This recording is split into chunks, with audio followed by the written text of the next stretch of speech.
Picture this, if you can, the absolute peak of suburban entitlement, a moment so rich in irony it almost tasted like expensive wine.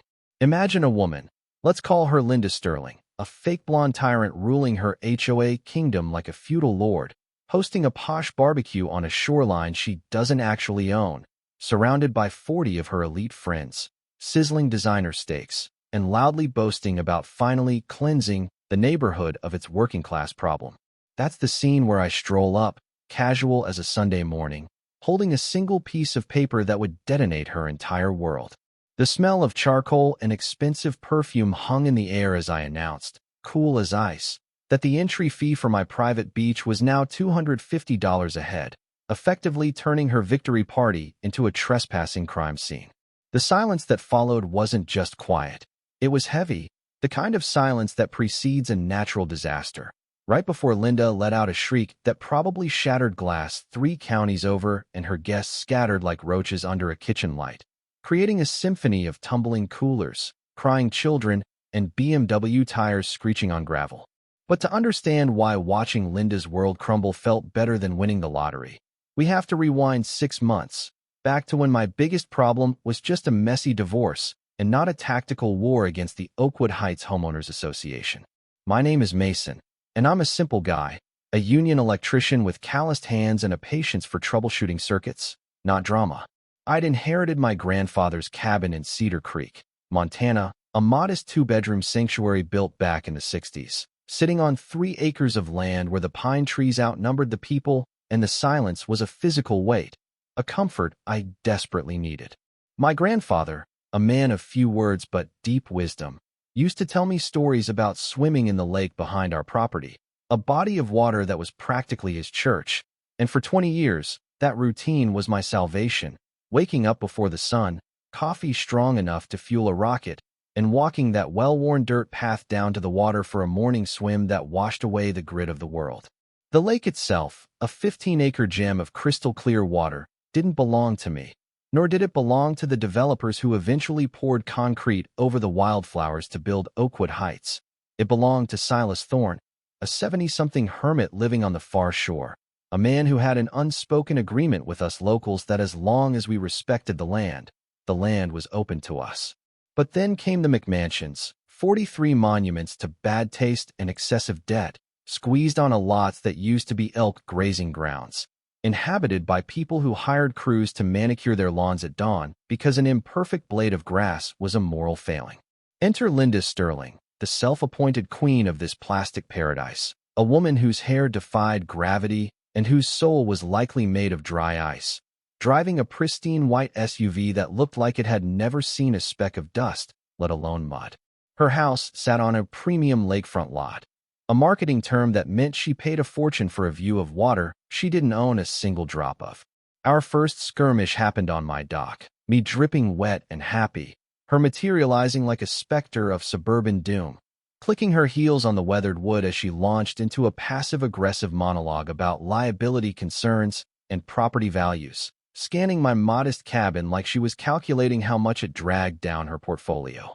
She spoke to me not as a neighbor, but as a stain on her landscape, heavily implying that someone with my background, code for blue collar, couldn't possibly understand the complexities of high-end real estate, unaware that I wired the very luxury smart homes she bragged about. A week later, the subtext became text when I found a chain-link fence severing the path my family had walked since the Kennedy administration, a gleaming metal barrier that felt less like a boundary and more like a declaration of war. Being an electrician teaches you that every short circuit has a cause and every system has a bypass. So I didn't get mad. I got to work, heading straight to the Hamilton County Records office, diving into a sea of dust and bureaucracy. After hours of squinting at surveyor maps that looked like abstract art, I confirmed what I suspected. The lake was a separate parcel owned entirely by Silas Thorne, and Oakwood Heights had zero legal claim to it. But the records also revealed something chilling. A paper trail showing Linda had already made a lowball offer of $50,000 to Silas for exclusive access rights, moving faster than a shark sensing blood in the water. I drove out to see Silas, whose cabin was older and rougher than mine, and found a man whose eyes were sharp, but whose body was failing, battling a severe illness that was drowning him in $47,000 of medical debt. Linda's offer was a lifeline, but it was a cruel one, barely enough to keep him afloat while stripping him of his legacy, and she was pressing him hard, treating him like a senile relic who needed to be managed. I remembered a bit of legal trivia about adverse possession, realizing my family's 60 years of continuous use gave me a strong foothold. But while I was playing amateur lawyer, Linda escalated, hiring a security guard named Caleb, a nervous kid who looked like he'd rather be anywhere else, to enforce her imaginary borders. She even rolled up in her golf cart, dripping in jewelry, to lecture me about unauthorized persons, snapping at me that rules were rules, which was the moment I decided to burn her rulebook to ash. I pulled out my phone, documenting her fence, pointing out with a smile that her beautiful barrier was illegally built 3 feet onto a public easement, a fact that wiped the smugness right off her face. 2 days later, code enforcement made her tear it down, and watching her scream at the inspector was a sweet victory, but I knew, deep down, that I had just poked a sleeping dragon. Retaliation came swiftly, not with a confrontation, but with a whisper campaign. My buddy Elias Vance, a lawyer who usually handled traffic tickets, called me in a panic saying there was an emergency HOA meeting to discuss vagrant activity, which was apparently Linda's new code name for me. I started gathering intel, learning from Caleb, who I befriended with kindness and pie, that Linda was paying him a bonus to catch me doing anything illegal, literally stalking me with a telephoto lens. But my greatest ally turned out to be Evelyn Graves, a retired librarian living inside Oakwood Heights who saw through Linda's fascism and spilled the tea that the Sterlings were broke, drowning in debt from a failed business, meaning Linda's desperation for the lake wasn't just about power, it was about financial survival. She needed that exclusive access to boost her home value and refinance. The war turned dirty when Linda started filing formal complaints against my electrical license, claiming I was doing unpermitted work, sending state inspectors like Inspector Halloway to grill me, threatening my very livelihood. It was a systematic attempt to starve me out, to break me financially and psychologically, spreading rumors on job sites that I was unreliable, a tactic that could kill a tradesman's career in a heartbeat. But instead of folding, I dug in, turning my morning swims into documented expeditions, photographing every inch of the lake, while spending my evenings helping Silas fix up his place, building a bond with the old man that went beyond property lines. It was during one of these repair sessions, while fixing a sagging cupboard, that Silas handed me a dusty manila envelope he'd found, filled with papers from the 50s that he didn't understand, papers that stopped my heart cold. They were mineral lease documents from a defunct company called Frontier Gas and Oil, indicating that Silas didn't just own the water, he owned the rights to massive natural gas deposits beneath it, rights that had reverted to him decades ago. I sat there at Silas Thorne's kitchen table, the air thick with the smell of stale coffee and old pine, my hands trembling as I held documents that were essentially a winning lottery ticket printed in 1958.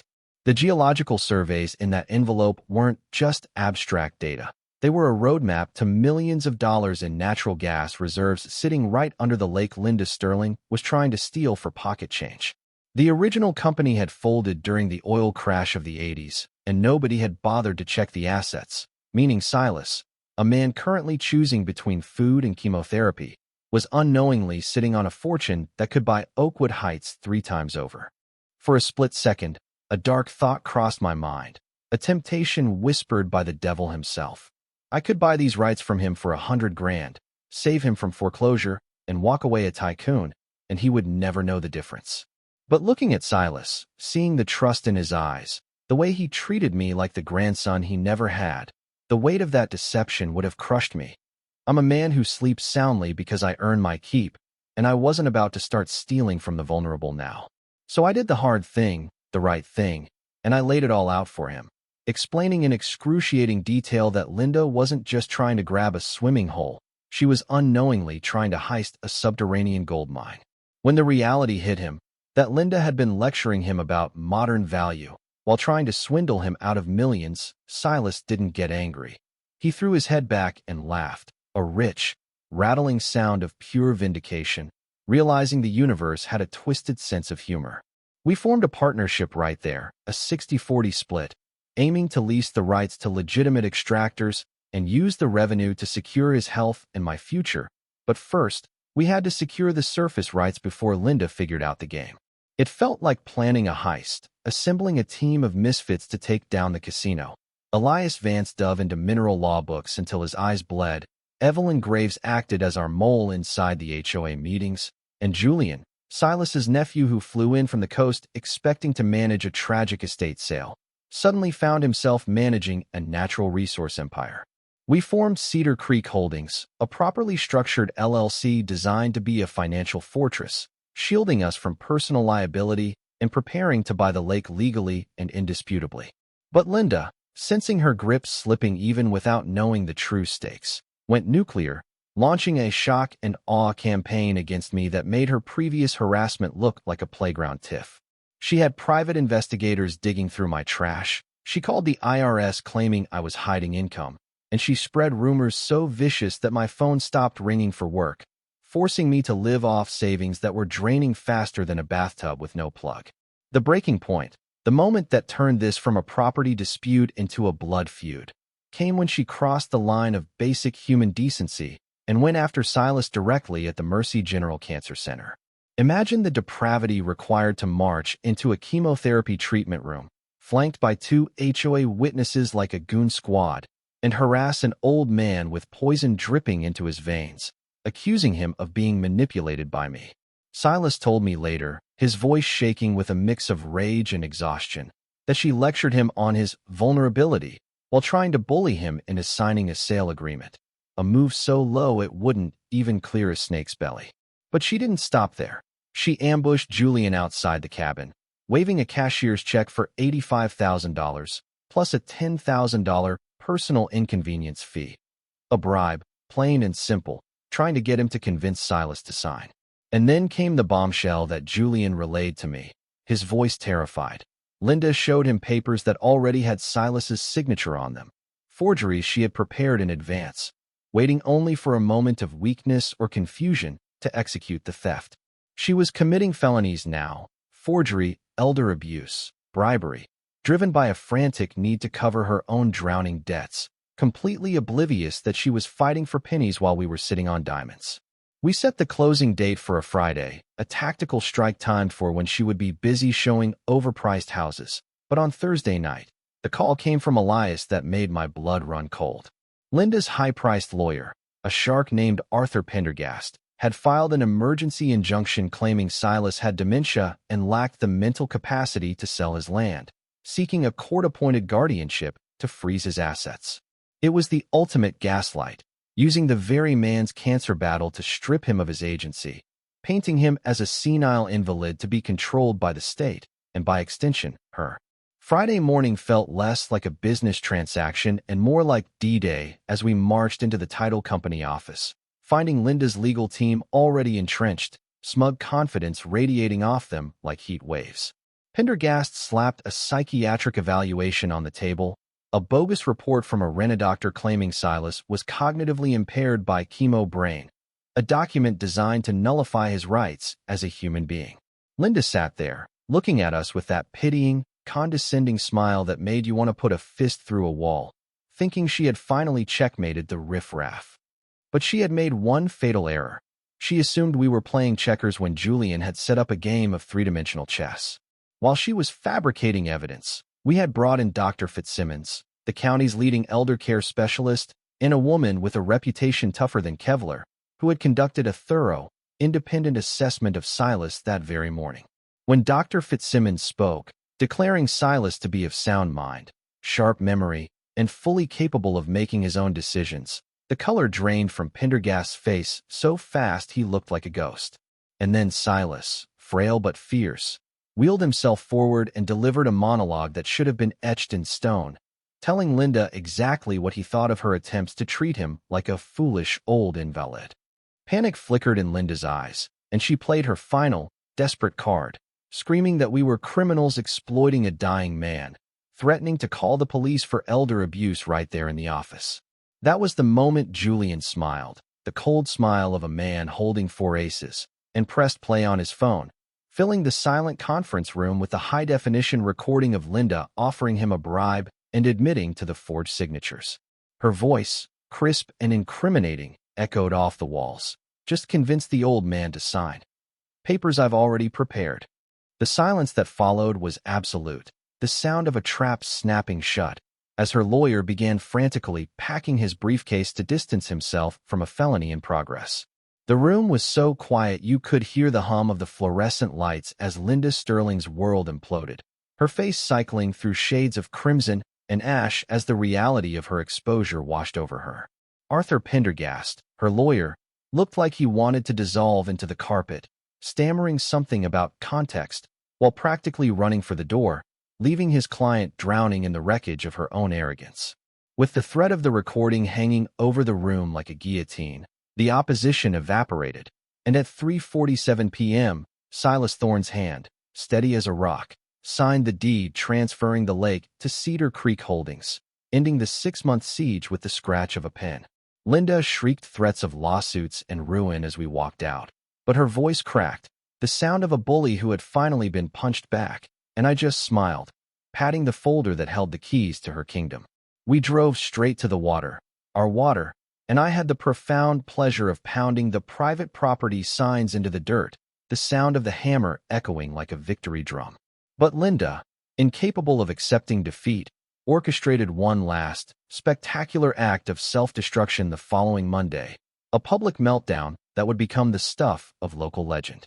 She rallied 23 loyalists from Oakwood Heights, marching them down to the shore with coolers and entitlement, ordering them to ignore my signs and reclaim their lake, acting like a general leading a doomed charge.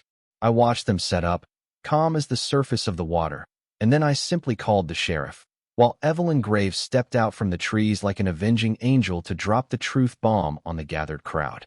When Evelyn announced that I had bought the lake legally after Linda tried to defraud Silas out of millions in mineral rights, the word millions hit the crowd like a shockwave, turning their anger from me to their leader.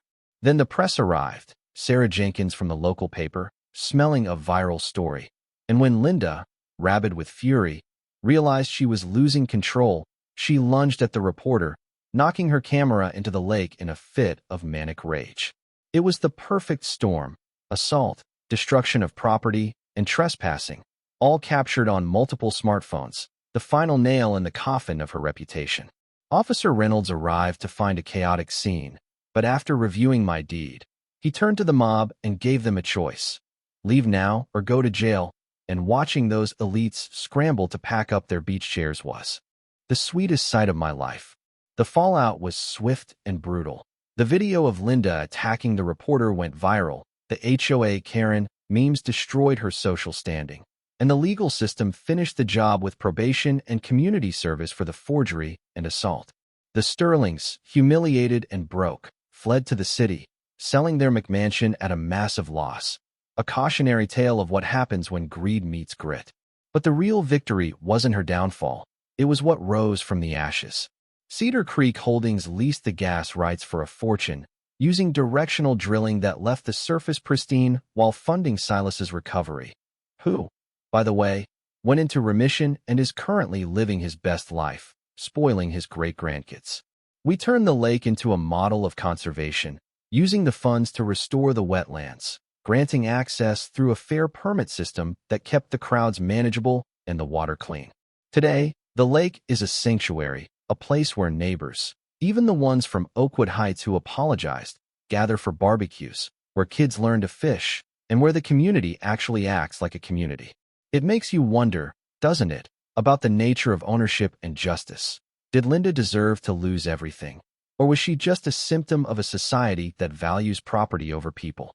All I know is, as I sit here watching the sun dip below the pines, listening to the laughter of families on my shore, I realize that sometimes the only way to deal with a bully is to buy the playground.